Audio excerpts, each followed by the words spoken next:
ачыгын айтыш керек. Анткени согуш кадимкидей эле согуш чоң согуш болду.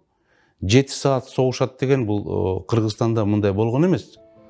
Биздин солдаттарыбыз, чек арачы солдаттар, орган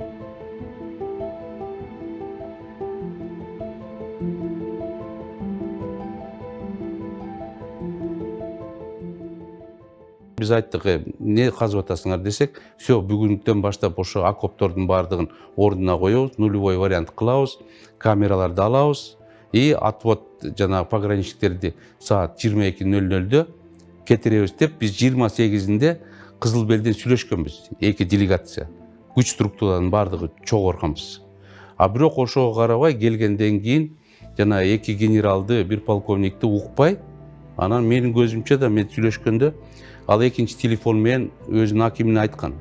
Алып кой, жана биз сүйлөшпөдүкпү, сени жибербедикпи десе, ошо албай койгон акими, Исфаран акими, мына кече деле жүрөт. Анан мен ойлоп калдым, булар жана конфликттин ситуацияга просто эле Согди областын использовать этишти да. Звонок, скорее всего, эмеден болду да, чоңдордон, Душанбеден. Ошон үчүн тиги аким, тиги губернатордун сөзүн укпай койду да.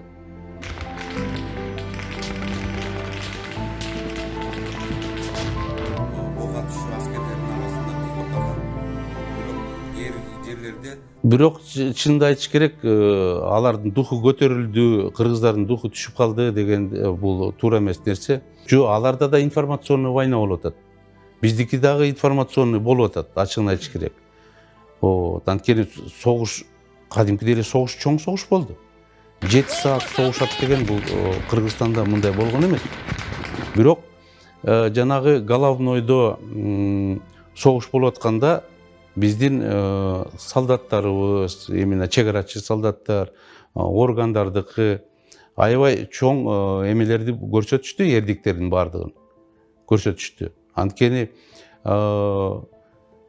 тажик жак вертолет менен аткарып атты, минометтор менен аткарып атты.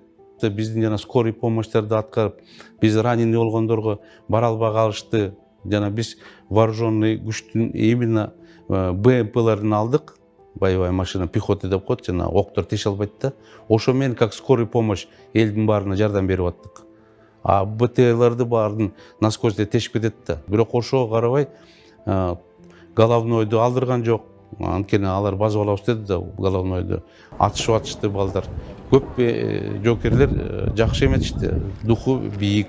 Ал жерде иштегендердин баардыгы моралдык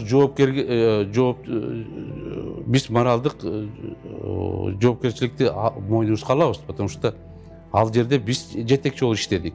Күч түзүмдөрү, акимдер, айыл өкмөттөрү баардыгыбыз. Бирок жанагындай агрессия болуп атпайбы? Биз аларга повод берген жокпуз. Агрессия болду, конфликтный ситуация болду. Биз ошондо ар бирөөбүз өзүбүздүн милдетибизди аткарып аттык да.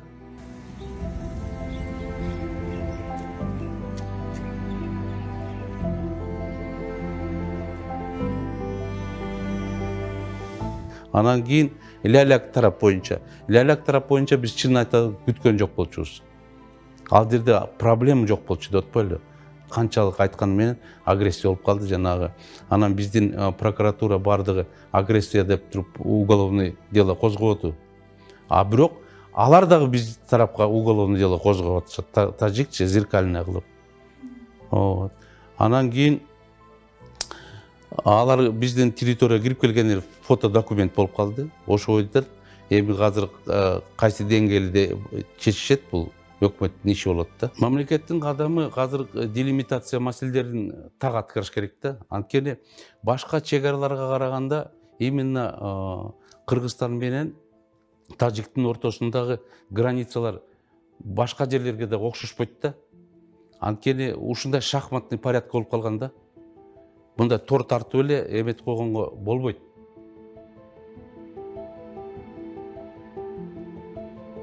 Ушул 30 жылдан бери или канча жылдан бери только контрабанда менен эметип калышкандар да. Эми ошонун айткандардын баары чын. Өзүңөр ойлосоңор, эң жакыр область Баткен областы. Даже суу маселелерине келгенде, чын эле тартыштык.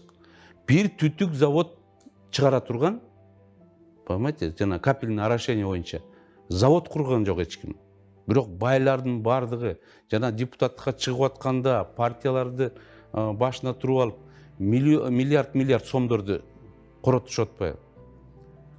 Ал эмне деген эме сөз? Бул бүт бардыгы контрабандадан менен алып келгендер и контрабанда менен чоңойгондор.